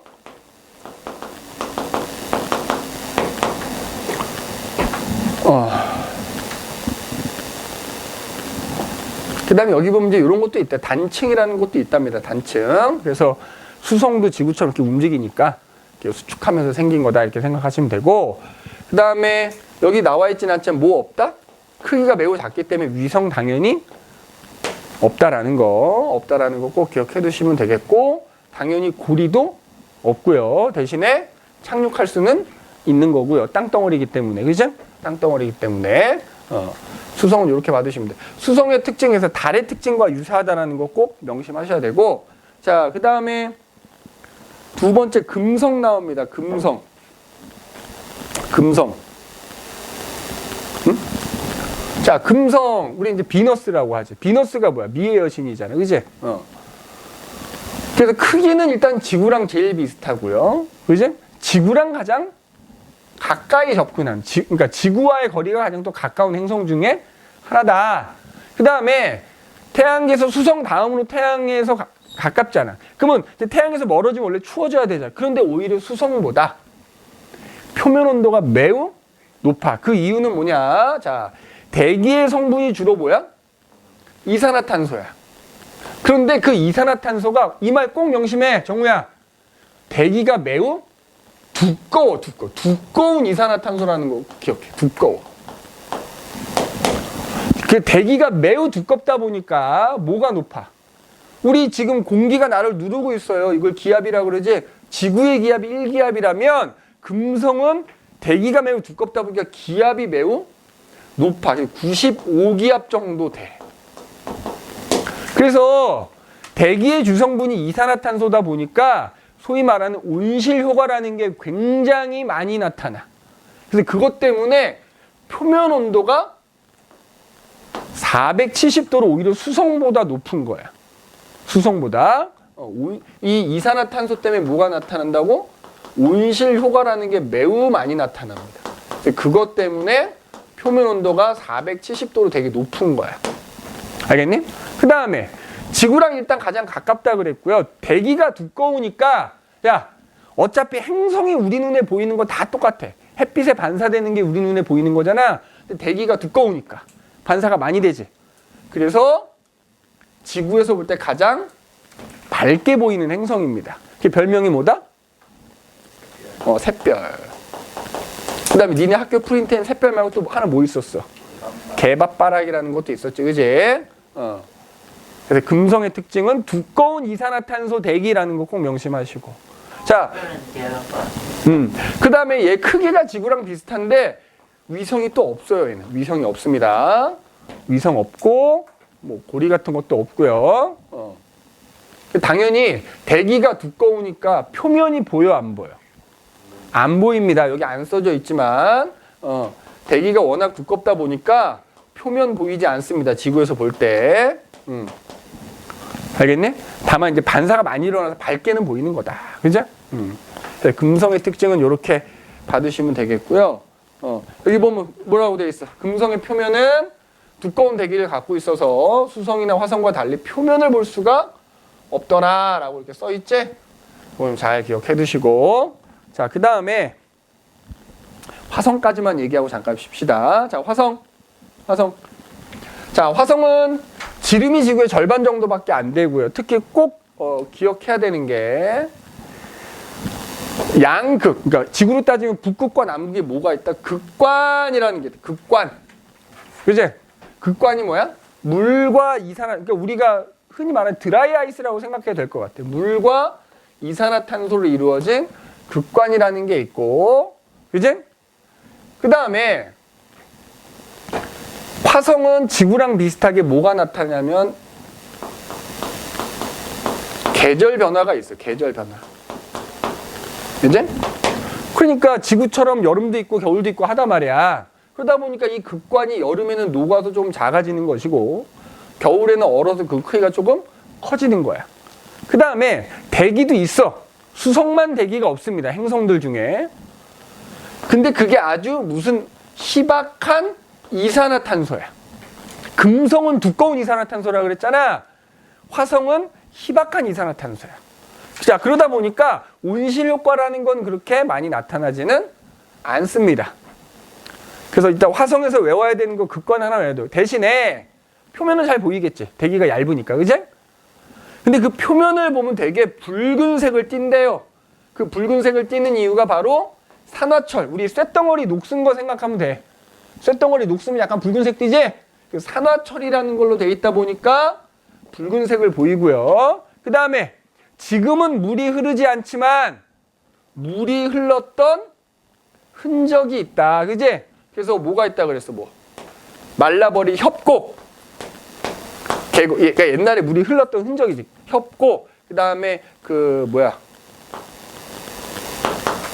말라버린 뭐 강줄기 뭐 이런 거, 이런 거 보인다는 거예요. 그 다음에 이제 보면 화성에 물이 있어 없어? 물은 있는 거야. 액체 상태의 물이 없는 거지 얼어 있는 물은 존재하는 겁니다. 다만 이제 지하에 얼음이 존재한다는 게 또 밝혀졌고요. 그제?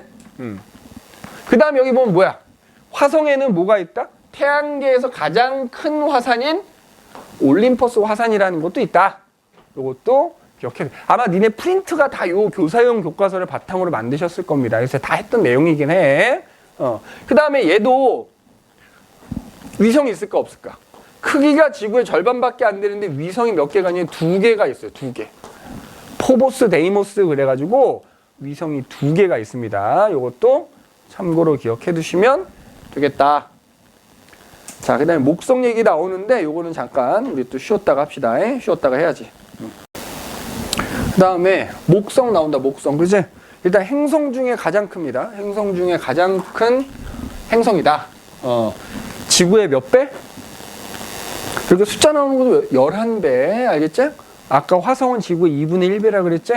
목성은 11배고요. 자, 목성부터는 행성들이 다 기체 행성이야. 주성분이 뭐야?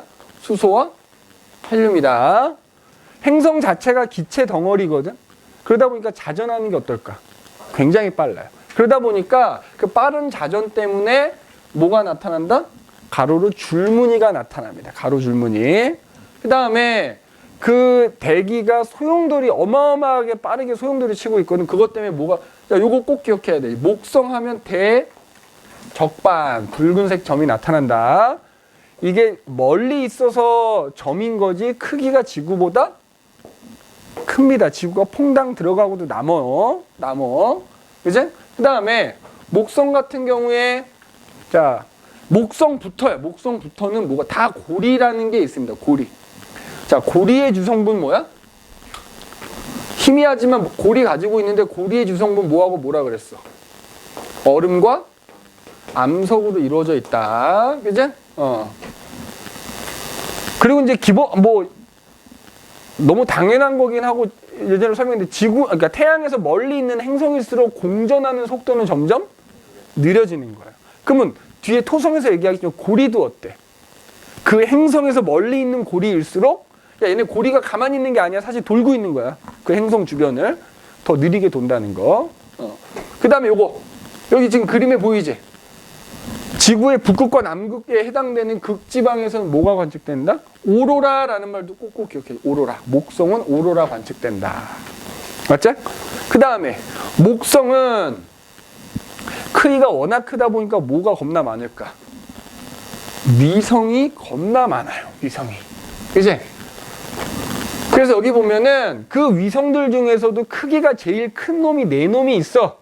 그걸 갈릴레이 아저씨가 발견하셨어요. 그래서 여기 보면 이오, 유로파, 가니메데, 칼리스토 얘네들을 뭐라고 불러? 갈릴레이 위성이라고도 불러. 갈릴레이 위성.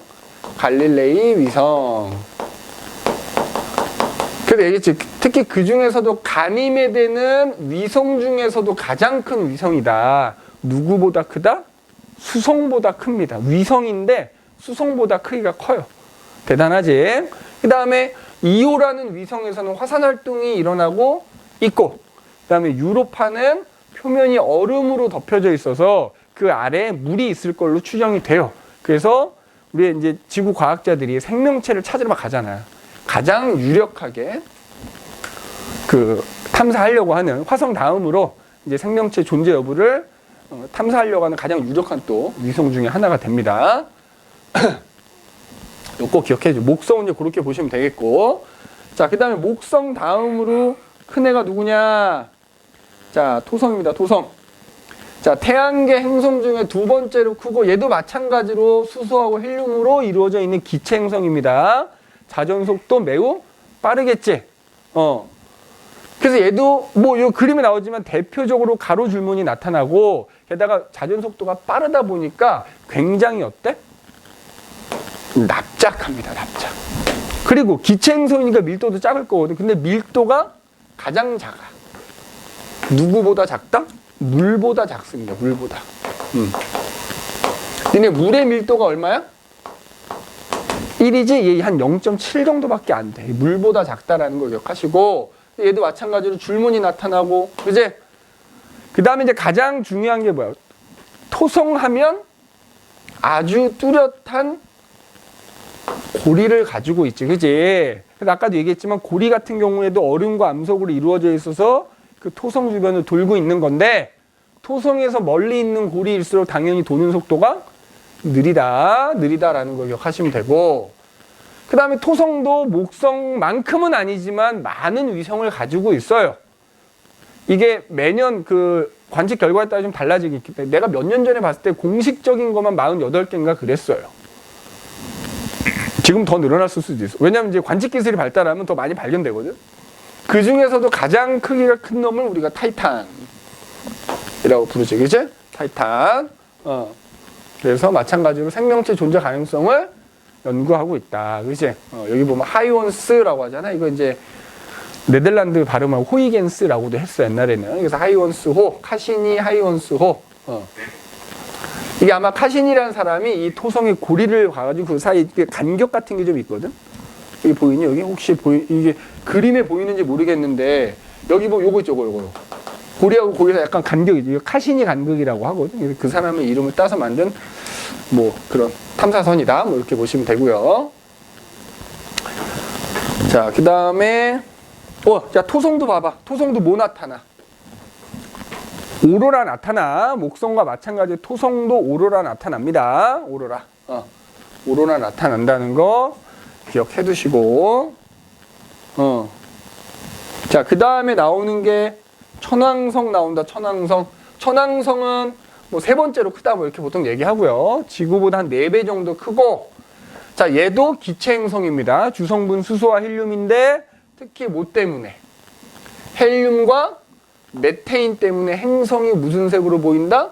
청록색으로 보이고, 자, 천왕성부터는 육안으로 볼 수 있다 없다? 서영아? 집중해야지. 자꾸 멍 때리면 어떡해. 천왕성부터는 육안으로는 관측할 수가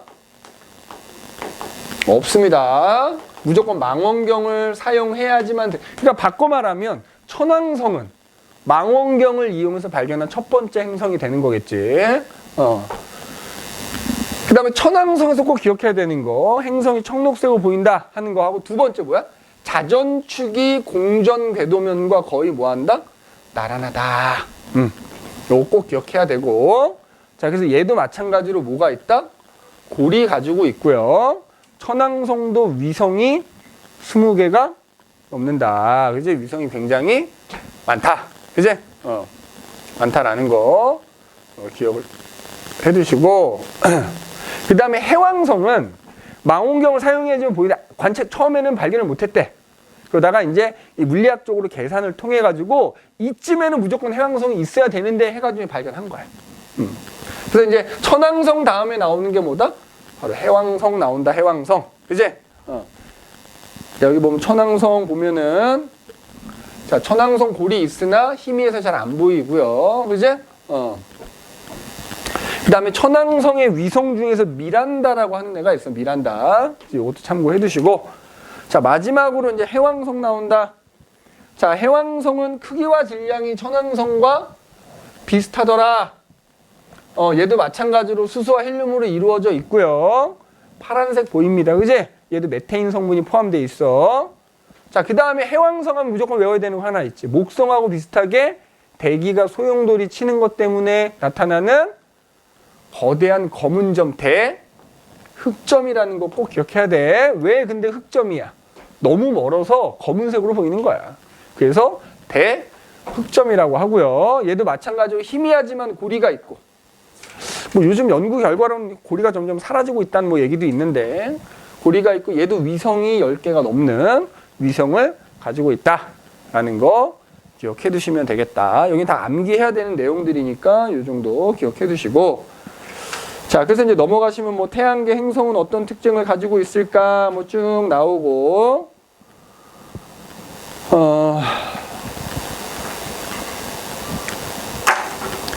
행성의 분류로 갑시다. 행성의 분류. 자, 태양계 행성은 태양으로부터 수성, 금성, 지구, 화성, 목성, 토성, 천왕성, 해왕성 순으로 위치하고 태양 주변을 공전한다. 그제? 근데 그때 자, 뭐를 기준으로? 공전 궤도를 기준으로 내행성과 외행성으로 구분한다는 것. 즉 지구보다 안쪽에서 태양을 도는 애들을 내행성, 수성과 금성이고요. 지구 바깥쪽에서 태양 주변을 도는 애들을 외행성이라고 부른다. 이제 뭐에 따라서 나눈 거다?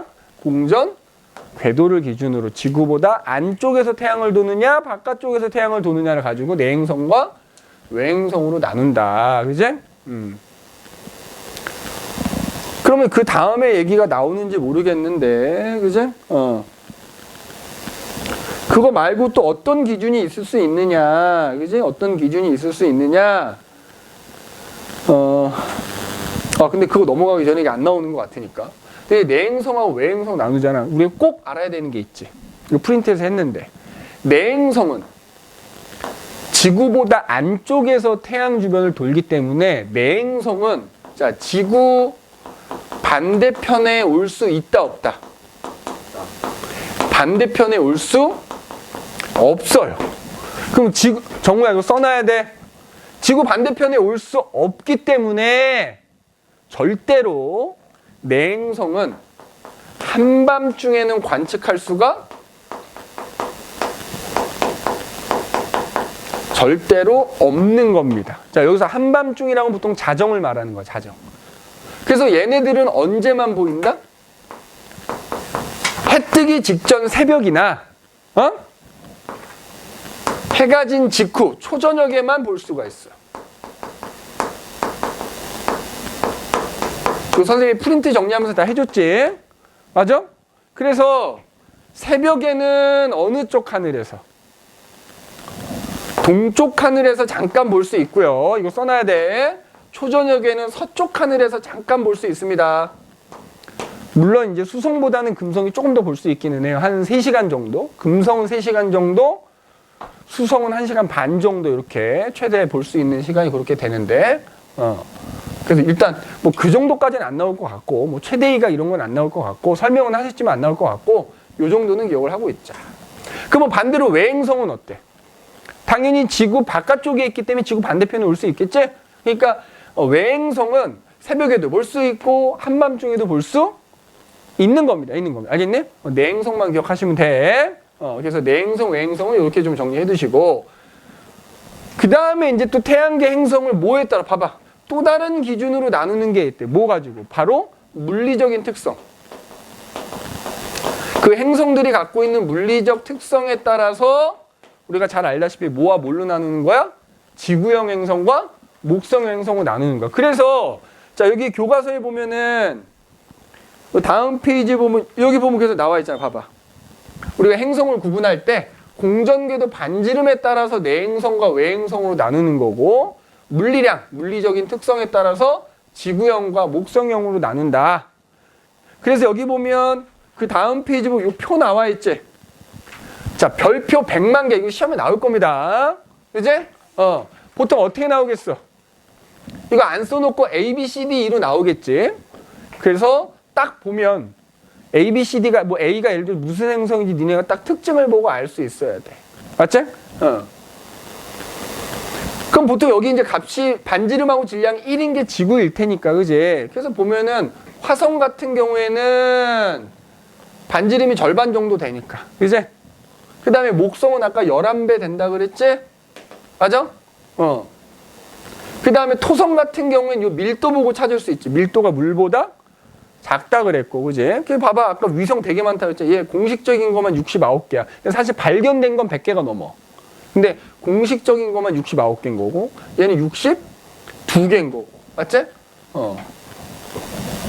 천왕성. 이런 식으로.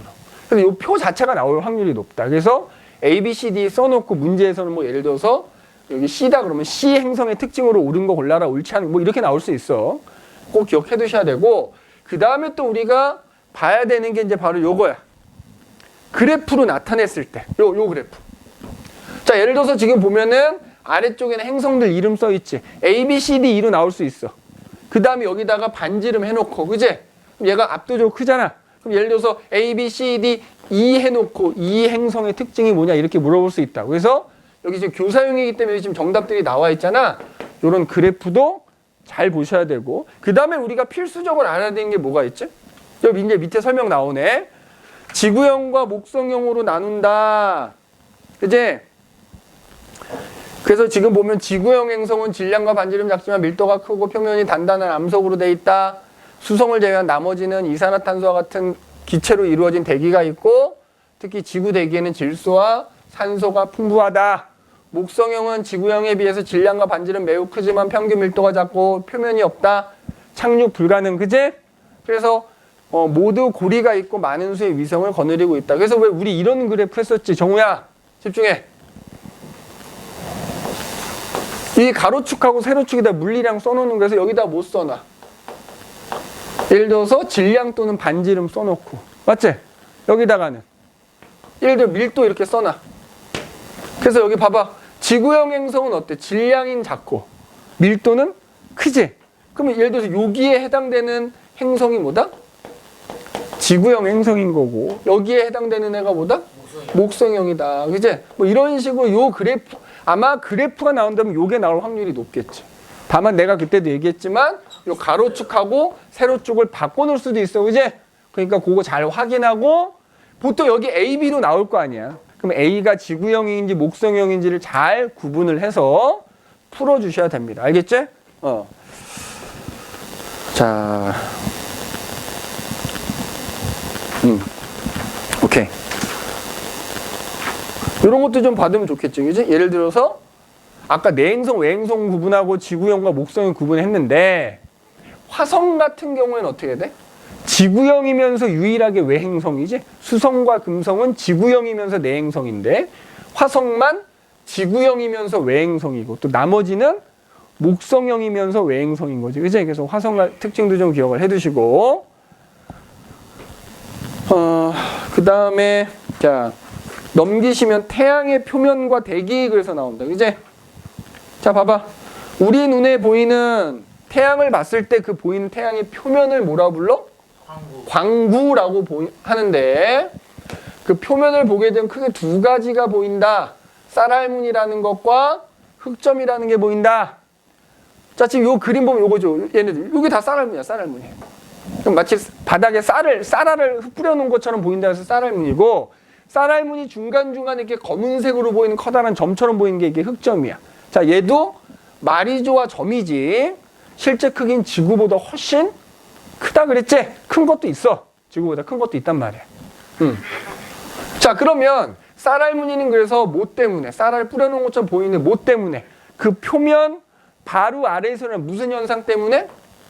대류 현상 때문에 뜨거운 게 올라오는 부분은 밝게 보이고, 식어서 내려가는 부분은 어둡게 보이고, 그게 반복되다 보니까 쌀알무늬가 보이는 거고요. 그 다음에 흑점은 뭐라 그랬어? 야, 태양의 이 표면 온도가 몇 도라고? 한 6,000도 정도 돼요. 근데 흑점은 걔네보다 온도가 2,000도가 낮아서 약 4,000도인 거야. 주변보다 온도가 낮아서 먼 지구에서 보면 그게 어둡게 보이는 거야. 알겠니?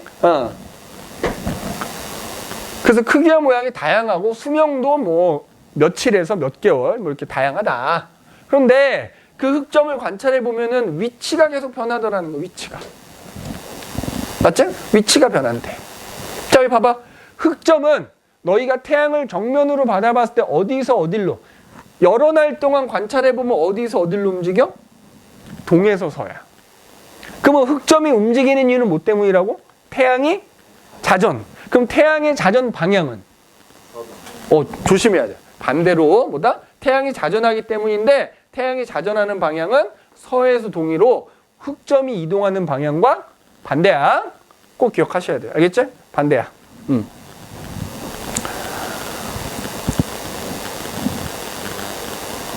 그 다음 여기 보면 봐봐. 이런 식으로 이제 여러 날 동안 흑점을 관측한 결과가 나와 있어. 우리가 요 세 개를 싹 합친다고 치면 지금 이틀 간격으로 본 거잖아. 이틀 간격으로 봤을 때 여기 딱 나누면 태양의 적도 근처겠지. 태양 적도에서 극지방으로 갈수록 도는 속도가 다른 거야. 봐봐. 여기 보면은 위치 변화를 보면은 적도 근처에 있는 흑점은 많이 가요. 근데 약간 극지방에 있는 흑점은 조금밖에 안 가. 그치? 가는 건 일단 자전 때문인데 왜? 얘 조금 간 얘는 많이 가. 도는 속도가 다른 건 뭐다?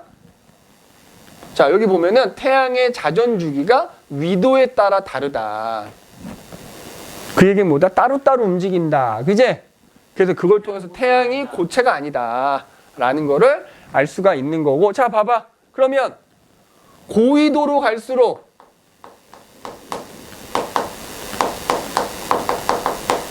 흑점의 이동 속도는 빨라질까 느릴까? 느려진다라는 거 꼭 기억하세요. 적도 근처가 제일 빨라요.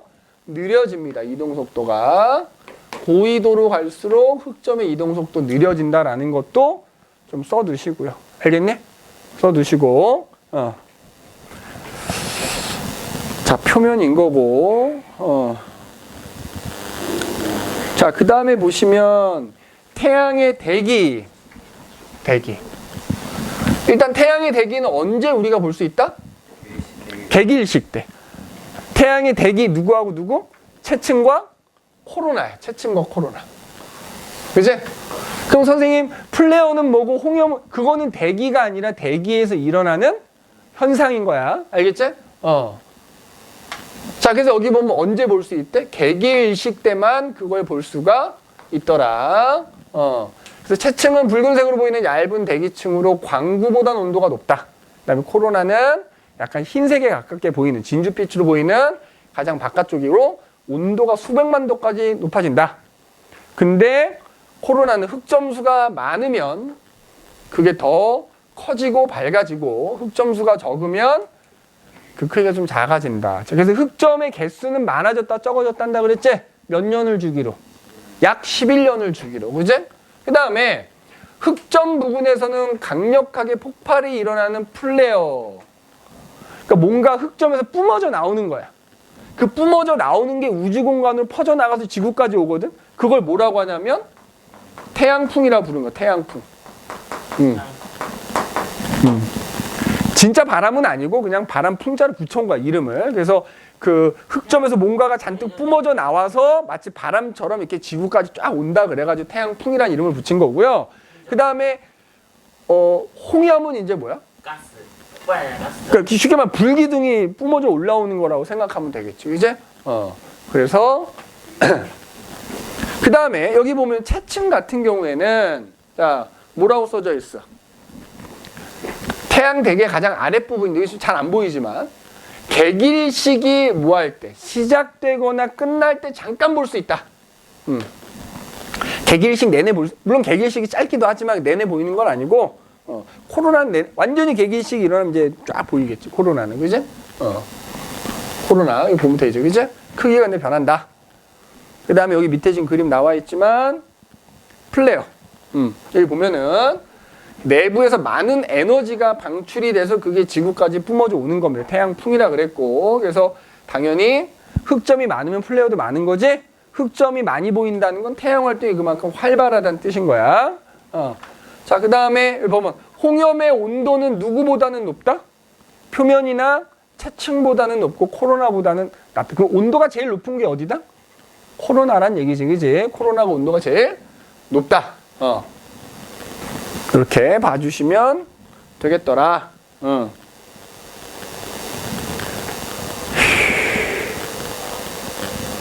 그리고 관심 있는 사람 요거 봐봐. 이거 들어가면 실제로 태양의 표면과 대기를 실시간으로 태양 근처에다가 그 태양 관측한 위성 하나 써놨거든.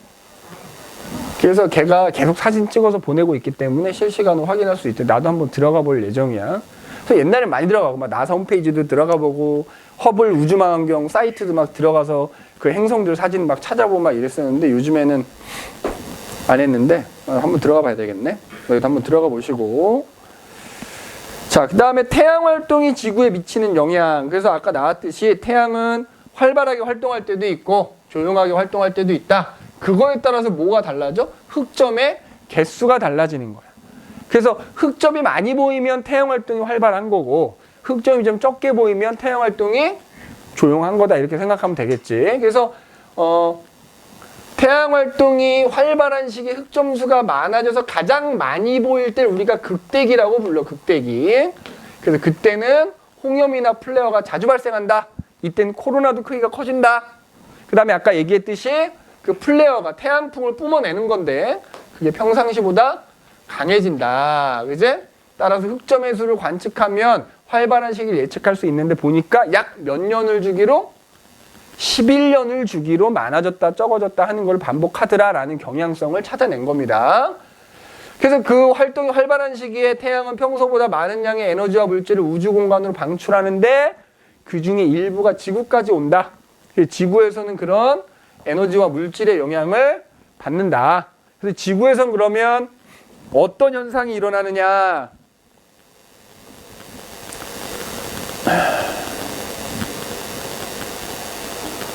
다음 페이지 나오나? 여기 자, 봐봐.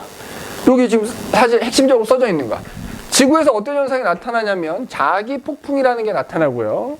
자, 델린저 현상이라는 게 델린저 현상이 뭐냐면 다른 말로 풀어서 쓰면 무선 통신의 장애를 일으키는 거야. 그러니까 인공위성들이 떠 있잖아. 자, 우리가 집에서도 예를 들어 국제전화 걸어. 핸드폰으로 가 있는 사람 예를 들어 로밍 돼 있을 거 아니야. 그럼 예를 들어서 내가 미국에 전화 걸 거 아니야. 혹은 인공위성 통해서 다 가는 거잖아. 근데 인공위성에 태양풍이 와서 부딪히면 문제가 생길 수 있다고. 그런 거를 이제 델린저 현상이라고 그러고. 그다음에 오로라라는 게 원래 위도로 50도가 넘어가면 오로라를 볼 수가 있는데 더 낮은 지역에서도 오로라를 볼 수가 있고 오로라가 더 많이 발생하더라. 보고 있니, 정우야? 텔레전선의 무선 통신장애. 그러니까 집중해. 괜히 또 안 쳐다보고 딴소리 하지 말고. 알겠지? 그 다음에 이런 것도 있어. 여기 보면은 정전도 일어날 수 있고요. 그지? 정전도 일어날 수 있고 전력 시스템에 문제가 생길 수도 있다. 그지? 이런 거 참고해 두시면 좋고. 그래서 밑에 여기 보면 그림으로 아마 정리가 돼 있을 거야. 여기 보면은 자, 이런 거. 지구에도 아까 이 앞에 그림에 보면은 이런 거 있거든. 지구 여기 보이는지 모르겠는데 이렇게 봐봐. 지구가 하나의 커다란 자석과 같아가지고 지구 바깥쪽은 자기장이라는 게 있어. 이게 사실은 자기장이 태양풍을 사실 막아주는 거야. 그래서 그 자기장에 의해서 태양풍이 지구로 들어오지 못하고 일부가 자기장을 따라서 이렇게 극지방으로 들어와서 지구 대기랑 부딪혀서 나타나는 게 사실은 오로라인 거야. 그래서 태양풍이 많아지면 오로라도 많아질 수밖에 없는 거고요. 그 다음에 당연히 태양풍이 지구 자기장을 때린다 그러면 지구 자기장이 안 보이지만 순간적으로 어떻게 흔들리겠지? 그게 자기 폭풍이라고 생각하면 되는 거야. 그래서 이 그림으로 다시 오면은 여기 봐봐. 짧은 시간 동안에 자기장이 크게 변하는 자기 폭풍 같은 거 나타날 수 있고 여기 보면 장거리 무선 통신의 장애를 일으키는 게 델린저 현상이고 자, 단파 통신이라는 것도 두절될 수 있고 대규모 정전 사태도 일어날 수 있고 오로라가 발생하는 게 늘어날 것이고요. 그 다음에 예를 들어 비행기를 타고 날아가거나 혹은 예를 들어서 우주정거장이나 이런 우주 망원경 같은 거 고치는 사람들이 있을 거 아니야? 그런 사람들은 이런 X선 같은 거 비행기 타고 날아가는 사람들 마찬가지. X선 눈에 안 보이잖아. 근데 우주에서 계속 쏟아져 들어오고 있단 말이야. 그런 거에 나도 알게 모르게 피폭당할 수 있고요. 당연히 에너지를 많이 가진 입자이기 때문에 그 태양풍이 인공위성에 부딪히면 인공위성의 고장도 일으킬 수 있다. 그래서 때문에 죽죠. 많이 피폭되면 죽지. 우리 병원 가서 사실 엑스레이 찍는 것도 피폭되는 거야. 다만 우리 몸에 이상이 없을 정도로 피폭당해서 그걸 가지고 사진을 찍는 것뿐이지 한꺼번에 피폭되면 죽을 수도 있지. 그러니까 사실 좋은 건 아닌 거지. 그지? 그래서 아마 비행기 운전하실 기장분들도 그런 거 다 체크하면서 아마 운전하시긴 할 건데. 자, 그래서 여기 보면 그 다음에 이런 거 있어. 오늘날에는 태양 활동을 관측하는 기술이 발달해서 그 피해를 줄일 수 있게 됐다 해서 우리나라에서도 태양풍으로 발생하는 피해를 줄이게 우주 날씨를 예보한다 이렇게 돼 있지. 그지? 뒤에 나올 거. 그 다음에 여기 보면 이런 것도 좀 기억해. 니네 오로라가 나타나는 층은 어디다? 열권이라는 것도 좀 기억해 두세요. 알겠니? 오로라가 나타나는 층은 어느 층이다? 열권. 그 다음에 자 여기 보면 우주 날씨를 예보한다 뭐 이렇게 돼 있는 거잖아 지금. 그래서 보면은 여기 보면 우주 날씨를 예보하는 우주 전파 예보관이라는 내용 나오지? 자 왠지 안 나올 것 같잖아. 근데 항상 안 나올 것 같은 게 나오는 경우들이 종종 있기 때문에 이 우주 전파 예보관이라고 하는 거에 대한 설명도 꼭 잘 읽어두십시오. 그치? 읽어두기만 하면 돼. 알겠지? 그냥 우리 이 일상생활에서 날씨 예보하시는 것처럼 우주 환경이 예를 들어 뭐 태양풍이 많아질지 적어질지 이런 거를 연구해가지고 알려주는 사람이다 이렇게 생각하면 되겠죠. 그치? 그래서 우주 전파 예보관이라는 것도 한번 참고해서 그냥 쭉 읽어두시면 되겠습니다. 자, 그 다음에 천체망원경은 어차피 시험에 안 들어가니까 여기 들어있긴 하지만 그때는 몰랐을 때였기 때문에 넣어놨는데 이건 그냥 쭉 넘어가시면 되겠고 자, 뭐 행성의 특징을 만화로 표현해 봅시다. 뭐 이런 거. 그리고 대단원 마물이 이제 문제들이 쭉 나오는데 자, 여기서 보면 아까 얘기한 것처럼 요런 그래프, 그치? 나올 수 있다고 선생님이 얘기했고요. 맞지? 왜 이래? 잠깐만.